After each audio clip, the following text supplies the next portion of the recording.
are I think we're like a motley crew. I don't think there's one person that's like another person. We all have very different personalities, and we have a lot of fun. Alec kind of functions as an editor would at any other newsroom. He does help guide us in our reporting. He makes himself available to do strategy sessions, to find effective ways to approach a certain witness, or effective ways to write a particular part of the story. Allison is basically the jack of all trades. She does a lot of video work. She sends out logistical emails. She buys us food.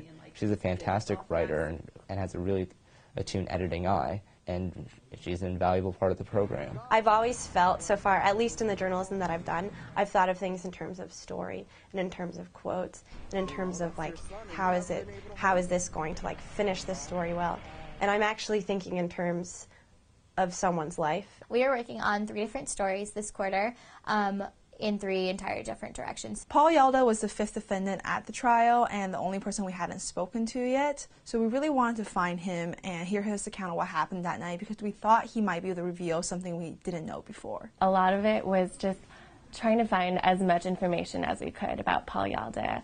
That included sending multiple packages to houses where we thought he might be living and trying to speak with creditors, just anybody that could possibly know about his whereabouts. The whole team and Alec flew out to Arizona for a couple of days, and it was a crazy 3 days with lots of false starts and some frustrations, but by the end of the 3rd day, we finally got to talk to Paul. It was a half hour before we were supposed to leave for the airport to catch our flight back to Chicago. So we've pretty much given up.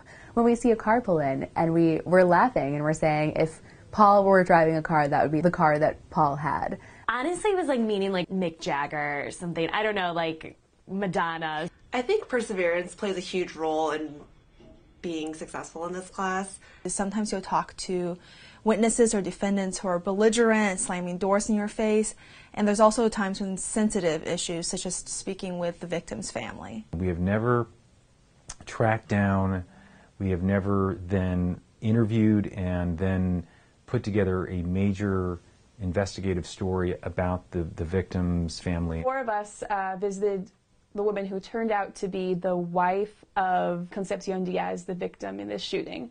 And it was a really surreal moment. We were not expecting to find her, nor were we expecting her to talk to us and even cry in front of us and be so emotional and so engaging. It's kind of like the shadowy corner of this investigation, I sometimes feel like, because as much as we're trying to find the truth, someone was killed, and I think that a lot of readers will go to that and want to know what happened to that person. The 3rd story is the crime scene reconstruction story, so it's sort of encompassing what happened the night of the crime, and we're trying to pull in what the experts have to say.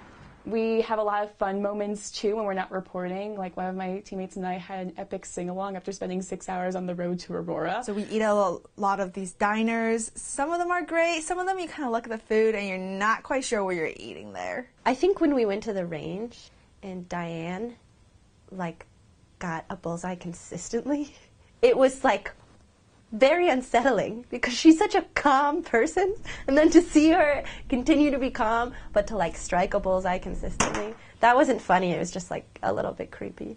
Oh my gosh. Nicely done. This class is different than other classes at Medill because we're given a lot of independence and we also have a lot of responsibility, and it really pushes you outside of your boundaries and outside of your comfort zone more than you could have ever expected. This is probably the class that's most grounded in the real world because the stakes in this class are much higher than anything else you'll do. You're working on a story that has serious implications for a person's life, for a person's family, and for a victim's family.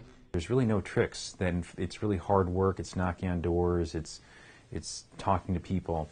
So I'm really proud of the students for doing that. The work that we've been doing in this class unmatches anything else I've done at Northwestern.